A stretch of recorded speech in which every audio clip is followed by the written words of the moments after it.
उद्धवजी बसलो होतो, मी, बाळासाहेब थोरात आणि अमीन पटेल आमचे ते विधानसभेतील उपनेते, काँग्रेसचे ज्येष्ठ नेते म्हणून बाळासाहेब आले.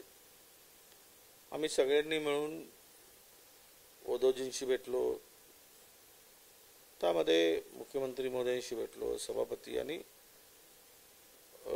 आमचे विधानसभेचे स्पीकर, या सगळ्यांशी आमची भेट झाली.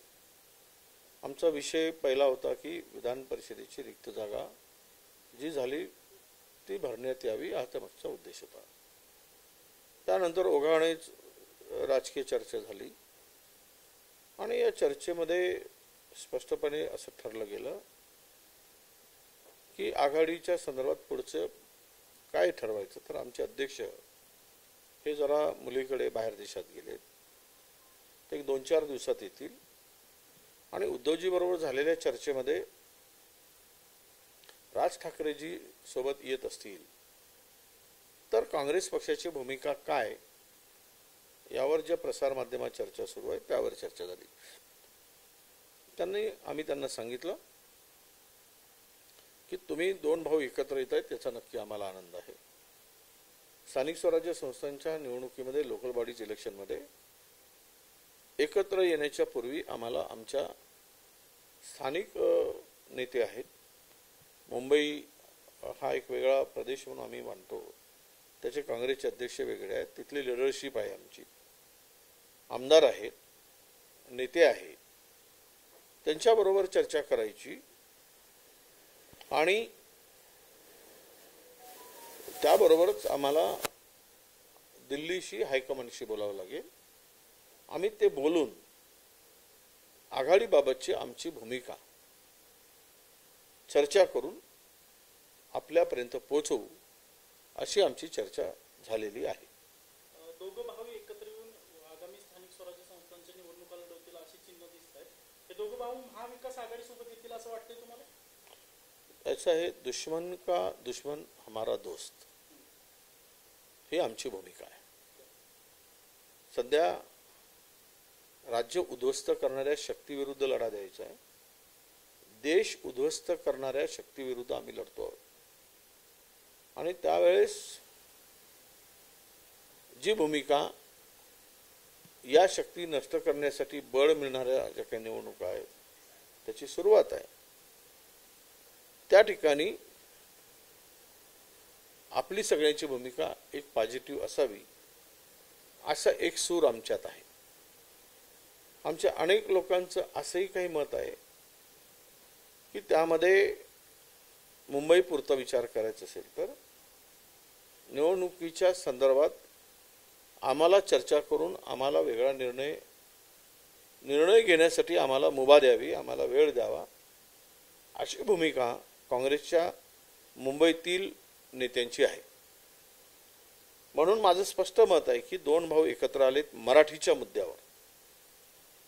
आता निवडणुकीच्या मुद्द्यावर जर एकत्र भेटत असतील तर त्यांचं ठरू द्या, मग आम्ही आमची भूमिका जाहीर करू. आज तरी आम्हाला सांगता येणार नाही, कारण राष्ट्रीय पक्ष आमचा आहे, ते प्रादेशिक पक्ष आहे. राष्ट्रीय पक्षाची आयडियोलॉजी, त्यांचे विचार हे वेगळे असतात. तरी पण आम्ही हिंदुत्वाचा विचार असताना, बघा उद्धवजींचे विचार हिंदुत्ववादी आहेत, हिंदुत्ववादी वाईट नाही. हे जे काही सनातन वगैरे वगैरे म्हणतात हा जरा वेगळा विषय आहे.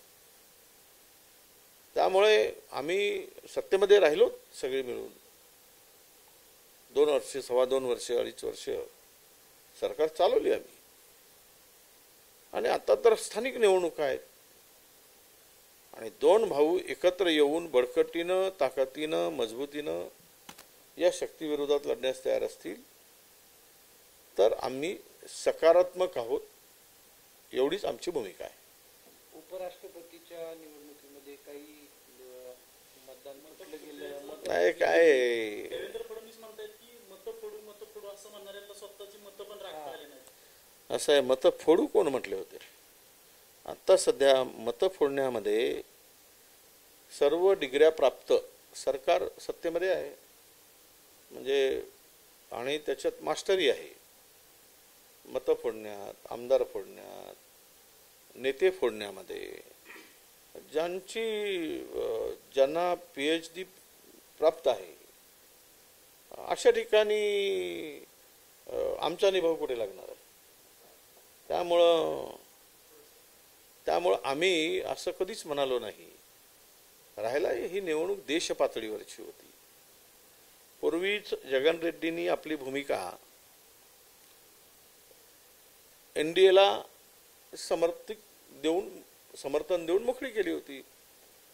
आणि ज्या दोन पक्षांच्याकडून आमच्या अपेक्षा होत्या, BRS आणि बिजू पटनायक, तेलंगणा आणि ओडिसा, हे तटस्थ असल्यामुळे त्यांचा विजय निश्चित मानला जात होता.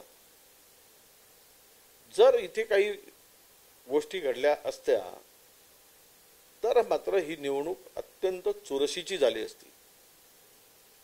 आणि सत्ता त्यांनी स्थापन केलेली आहे, पंतप्रधान त्यांचे आहेत, मेजॉरिटी त्यांची आहे, परंतु या लोकांची भूमिका ही काही शेवटपर्यंत आम्हाला क्लिअर दिसली नाही. राहिला मतं फुटण्याचा विषय, 10-12 मतं, 13 मतं अशी काही म्हटली जातात, तर त्यावर 25-30 पक्षामध्ये ज्यावेळेस एखाद्या पक्षाचा विजय एखाद्या पक्षाच्या बाजूला झुकला जातो, त्यावेळेस अनेकांचे संबंध मग उफाडून येतात आणि त्यातून काही गोष्टी घडल्या असतील असं मला वाटतं. परंतु एक आहे की महाराष्ट्रातून एकही मत फुटलेला नाही यावर आमचा विश्वास आहे. पैसे वाटप झाले तुम्ही म्हणताय, त्याचा वापर झाला असावा? नक्कीच पैशाचा वापर झाला असावा. मी आता पुरावे म्हणून काही माझ्याकडे नाही आहेत, उद्या पुरावे मागतील, कारण असल्या व्यवहाराला पुरावा कुठून देणार आपण. परंतु सत्ता ही आजकाल सर्वोच्च लोकांना वाटायला लागली आहे, सत्तेशिवाय राहू शकत नाही. आणि ही सवय पुण्यातून फार मोठी रुजलेली आहे की आमचा जन्मच सत्तेसाठी आणि आमचा शेवट सुद्धा सत्तेत असावा. त्यामुळे सत्तेतून पैसेतून सत्ता ही पुण्यातून सुरुवात झाली असं म्हणणं आहे तुमचं? हो, सत्तेशिवाय राहू शकत नाही हे सुद्धा हे पुण्याने सिद्ध केलेलं आहे. आणि मी सांगण्याची गरज नाही, महाराष्ट्र ओळखतो आहे. आणि तीच आता चव आणि हा जो राजकारणाचा आणि सत्यानाश झाला आहे, आयडियोलॉजीचा विषय नाही, वैचारिक व्यासपीठ राहिला नाही, वैचारिक दृष्टिकोन राहिला नाही, आणि विशेष म्हणजे जनतेच्या हिताचा भल्याचाही विषय नाही. अशा स्थितीत 10-12 मतं इकडे तिकडे झालीत, सत्ताधारीच्या बाजूने झुकली, तर महाराष्ट्रात नव्हे तर देशभरातून आहेत. इंडिया आघाडीबरोबर मला वाटतं की 18 की 22 की काहीतरी 24 काही पक्ष आहेत. त्यातून नेमका कुठे काय माशी शिंकली याचं विश्लेषण सध्या तरी आम्हाला करता येणार नाही. पण त्यावर नक्की मात्र चर्चा व्हावी आणि कोण घटक पक्षातील काही गडबड झाली का आणि भविष्यातील त्या भूमिकेविषयी चर्चा झाली पाहिजेत, ही आमचा प्रयत्न राहील. आता पंकजा मुंडे असं म्हणतायत की जे कुणबीचे प्रमाणपत्र जे वाटप झाली त्याची श्वेतपत्रिका काढावी, GRच्या संदर्भात आता वाटप कुणबीचे प्रमाणपत्र वाटपायला सुरुवात झाली. नाही, श्वेतपत्रिका तर काढलीच पाहिजे, कारण त्यामध्ये त्यांच्या मताशी मी सहमत आहे. बघा, ओरिजिनल कुणबी याला आमचा अजिबात विरोध नाही. ज्यांच्या स्पष्ट नोंदी आहेत कुणबी म्हणून त्यांना दिलं तर आमचा अजिबात विरोध नाही. आम्ही सगळे सोयऱ्याचा अर्थ आपण पितृपक्ष बघतो. वडिलांचं वंशावळ पाहून कुठलेही प्रमाणपत्र दिलं जातात. आईच्या प्रमाणपत्राला किंवा याला वारसानाला काही संबंध नसतो. आता हे सगळं असताना हा जो GR काढला गेला, पूर्वी पात्र म्हणून GR होता, मग मनोज जरांगेने त्याला ते पटलं नाही, त्याने तो बदलायला लावला आणि पात्र हा शब्द वगळायला लावला. आता पात्र वगळला आणि गावगाड्यावर जर तो अधिकार दिला त्याचं कोण प्रमाणपत्र आणि ॲफिडेव्हिट वगैरे करायसाठी जो अधिकार, ॲफिडेव्हिटलाच ग्राह्य मानायचं. म्हणजे मी एखादा 500 रुपयाच्या स्टॅम्पवर ॲफिडेव्हिट करून दिला की मी अमुक समाजाचा आहे, तर ते ग्राह्य धरावं. आणि हे पुरावे तपासण्याचे अधिकार तलाठी काय तपासू शकेल, ग्रामसेवक काय तपासू शकेल, गाव पातळीवरचा कुठला कर्मचारी हे पुरावे पाहू शकेल, त्याची पात्रता आहे का? आणि तो मग प्रेशरमध्येच येईल. एखाद्याला म्हणलं तुला हाणतो म्हणलं तरी तो काढून देईल. प्रचंड यातून पैशाचा वापर करूनही अनेक गैरफायदा घेतील. 2-4 लाख रुपये दिले की कोणी देऊन टाकतील. आज जी प्रक्रिया आहे आदिवासीसाठी, शेड्यूल कास्टसाठी, ही अत्यंत जाचक आहे. प्रमाणपत्र मिळवण्याची आणि व्हॅलिडिटी मिळवण्याची इतकी सोपी करून टाकली की आता रस्त्यावर भाजीपाला मिळतो तशा पद्धतीचं हे प्रमाणपत्र मिळण्यासाठी व्यवस्था केली गेली. म्हणून आम्ही यांना विरोध केलेला आहे. आणि हा JR वाचल्यानंतर आम्ही अनेक नेते मंडळीशी चर्चा केली. मुंबईत बैठक झाली, नागपुरात बैठक झाली आणि भुजबळ साहेबांनी जी भूमिका मांडली सुरुवातीला, आणि आम्ही अभ्यास केल्यानंतर यामध्ये ओबीसीचं नुकसान होणार आहे. मुख्यमंत्री म्हणतात की यात कोणाचे ओबीसीचं नुकसान होऊ देणार नाही. म्हणजे मराठ्यांना आरक्षण मिळेल, ओबीसीचंही नुकसान होणार नाही. तर आम्ही त्यांना म्हटलं की तुम्ही एक सर्वपक्षीय ओबीसी नेत्यांची बैठक बोलवा आणि दाखवा, आम्हाला सांगा, समाधान करा की यातून कसं नुकसान होत नाही. आम्ही आमची बाजू मांडू. परंतु आता ते काल आम्ही मुख्यमंत्र्यांची भेट घेतली. मी बाळासाहेब होतो आणि आम्ही सुद्धा त्यांना वेगळ्या विषयाला भेटलो, पण ओघानं हा विषय पण आम्ही चर्चेला आणला आणि मुख्यमंत्री महोदयांनी ते मान्य केलं की आम्ही लवकरच एक मर्यादित सगळ्या पक्षातील ओबीसी नेत्यांची बैठक बोलवतो म्हणून. ती बैठक झाल्यानंतर मुख्यमंत्र्यांची भूमिका स्पष्ट होईल. पण आज तरी या JRमुळं ओबीसीचं प्रचंड नुकसान होणार आहे. मुळात आज हैदराबाद गॅजेटचा विषय काढला गेला आणि तो लागू करावा म्हटलं. त्यात काय लागू करणार, कुठला एव्हिडन्स मिळणार? 9 लाख गॅजेटियरनुसार ओबीसी आहे त्यावेळेस म्हटलं होतं आणि 22 लाख मराठवाड्यामध्ये मराठा दाखवला होता. पण त्यात आडनावाचा उल्लेख नाही, नावाचा उल्लेख नाही. तर मग हे कशाच्या भरोशावर 9 लाख शोधतील, कशाच्या भरोशावर 22 लाख मराठा शोधतील? हे वेग लिहिलेलं आहे.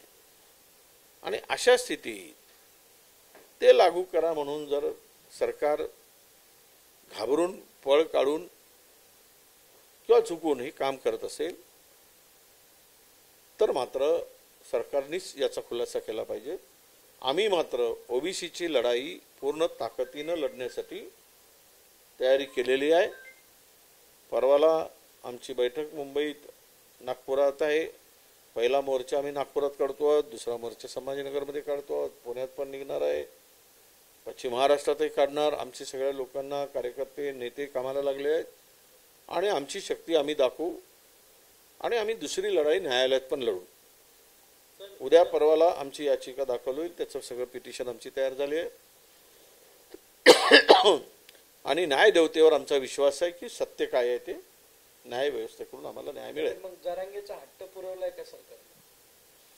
असं हे मी नेहमी म्हणत असतो, सरकार दोनही समाजाला खेळवत आहे. आणि आज एक नवीनच वाद तयार झाला. हैदराबाद गॅजेटियर्सनुसार बंजारा समाज म्हणतो की आम्हाला एसटी मध्ये घ्या. आता लागू करणार, घ्या निर्णय, दम असेल तर. आणि धनगर समाजाची सुद्धा तीच मागणी आहे, बंजारा समाजाची सुद्धा तीच मागणी आहे. मग हे सगळ्या मागण्या पूर्ण करणार आहे का सरकार? मग आता काय सगळ्यांनी मुंबईत येऊन बसायचं जरांगे पाटलासारखं? लाखो लोक घेऊन यायचे. गरीब माणूस आहे, एक वेळच्या खाण्याची सोय नाही आणि मेहनत करून घाम गाळतो आणि कसं तरी आपली चूल पेटून पोट भरतो. असा हा 254 जातीतला समाज आहे. हा प्रस्थापित नाही आहे. विस्थापित समाजाला आणि 354 जातींना एकत्र आणून लढाई लढणं इतकं सोपं नव्हतं. एक जातीची लढाई सहज सोपी असते. पण मला तिकडे अनेक नेत्यांचा आत्ता फोन आले, बोलणं झालं, चर्चा आहे. नारायण राणे म्हणतात की आम्हाला मराठ्यांना आम्हाला ओबीसीची गरज नाही. कदम म्हणतात रामदास भाई आम्हाला नको आहे. आणि आमचाही विरोध नाही कुणबी जातीला, पण तुम्ही जबरदस्तीनं त्याचा प्रमाणपत्र हे गोंधळ घालून नियमबाह्यपणे दबावापोटी आणि बोगस हे कुठलेही प्रमाणपत्र वाटले जाऊ नयेत.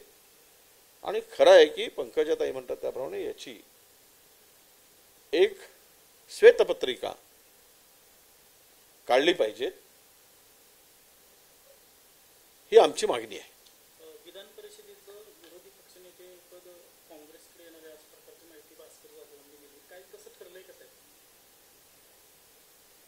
विधान परिषदेच्या संदर्भात आमचं बहुमत आहे. म्हणूनच आम्ही भेटलो, सभापतींना भेटलो, शिंदे साहेबांना, राम शिंदेजी, अध्यक्ष महोदयांना भेटलो, राहुल नार्वेकरजींना, सीएम साहेबांना भेटलो, उद्धव ठाकरे साहेबांना भेटलो आम्ही, मी बाळासाहेबांनी. आणि आमचं बहुमत असल्यामुळे ते आमच्याकडे द्यावं अशी आम्ही मागणी केलेली आहे. विधानसभेत काय असेल? आता ते विधानसभेत मग काय असेल तर त्यांचं म्हणणं असं आहे की दोनही एकत्र तुम्ही ठरवून आमच्याकडे नाव द्या. ठाकरेंच्या शिवसेनेला विधानसभेचं विरोधी पक्षनेतेपद द्यायचं असं काय ठरलंय? नाही, आता असं आहे की आम्ही विधान परिषदेचं मागितलं आहे, तिथे आमचं बहुमत आहे. खाली विधानसभेला शिवसेनेचं बहुमत आहे. त्यामुळे आम्ही कुठल्या अधिकारात तिकडे आम्ही हस्तक्षेप करणार. आम्ही फक्त विधान परिषदेवर आमची मागणी आम्ही ठेवलेली आहे. उपमुख्यमंत्री अजित पवारांची तब्येत बिघडल्याचं कळतंय. सगळे दौरे रद्द केले त्यांनी. कुर्बतलं मरून प्रकरण झालं. आता तुम्ही खरं म्हणजे दोन गोष्टी आपण लक्षात घ्या. मी कोणाचं समर्थन करत नाही आणि कोणाचाही विरोधही नाही. बघा, ठीक आहे, तो मूर्खपणा केला, तो काय त्याचं नाव, तो आमदार पत्र लिहितो प्राईम मिनिस्टरला आणि त्या बाईची कंप्लेंट करतो, मिटकरी. हे असं काही योग्य नाही. नंतर त्यांनी तो घुमजाव पण केलेला माझी माहिती आहे.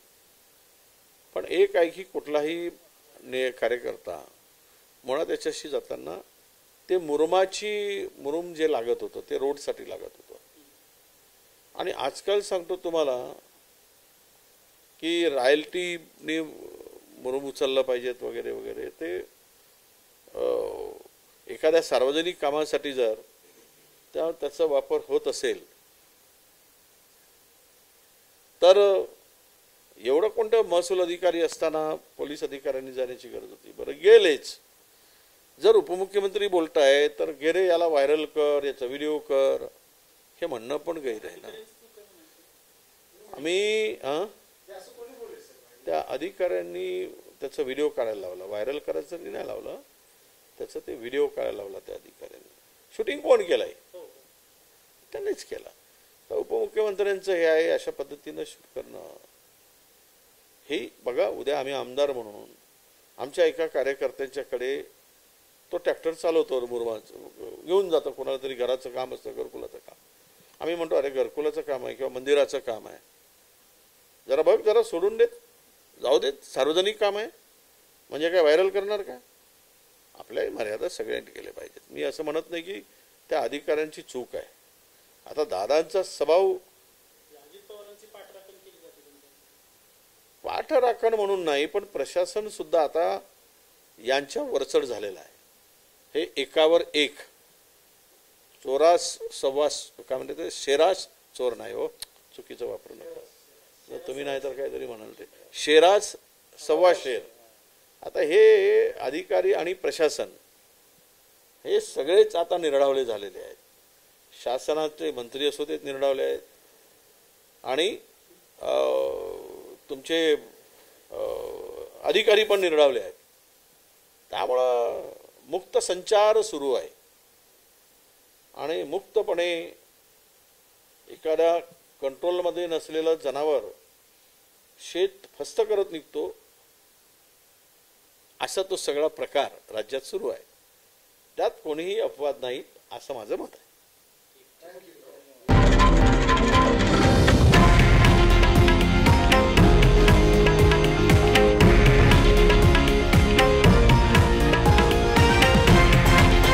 हे आहे देशातील नंबर 1 न्यूज नेटवर्क आणि आपण पाहत आहात TV9 मराठी, एकमेव.